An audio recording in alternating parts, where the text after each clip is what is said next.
Madam, এখানে প্রায় সব ধরনের কালারের শাড়ি আছে। ওহো, এই শাড়িটা না, আর এই শাড়িটাও না।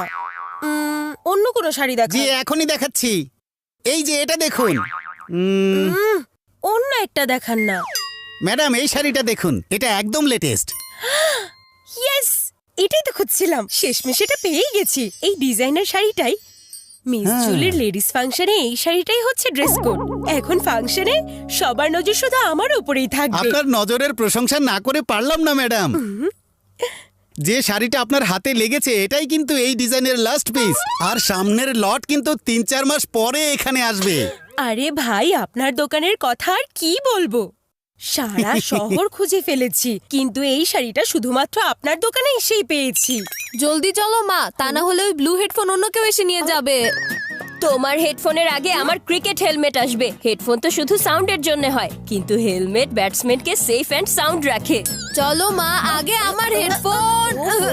আমার হেলমেট না, আমার হেডফোন। আমার হেলমেট। আমি এখানে এসে পেয়ে গেছি আমার ফেভারিট নিয়ন শাড়ি, আর সেজন্য আমি তোমাদের সবগুলো উইশ পূরণ করব।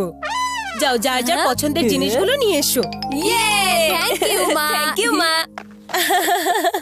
এই চিকু বান্টিও না। মিন্টু ভাই, হ্যাঁ, ম্যাডাম। আপনি আমার নিয়ন শাড়িটা প্যাক করে দিন। কিন্তু আমি সরি ম্যাডাম, ওই শাড়িটা তো অন্য কেউ এসে নিয়ে গেছে। কি? কিন্তু আমি তো এইমাত্র ওই শাড়িটা আপনার সামনে ফাইনাল করে গিয়েছিলাম।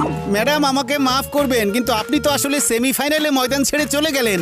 এরপর ওই শাড়িটা অন্য কেউ এসে ফাইনাল করে নিয়ে চলে গেছে।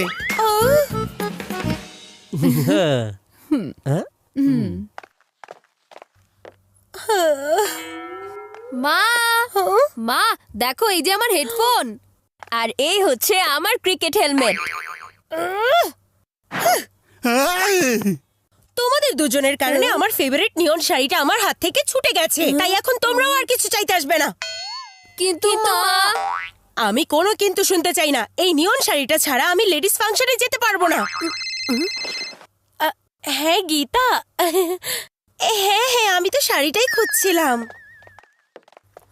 মায়ের এত রাগ দেখে মনে হচ্ছে আগামী 4 মাস পর্যন্ত আমরা কিছুই পাবো না। শোনো, 4 মাস পর্যন্ত অপেক্ষা করার কোনো দরকার নেই। আমি মাত্র 4 মিনিটে প্রবলেম সলভ করে দেব। এখন তুমি দেখো আমি কি করি।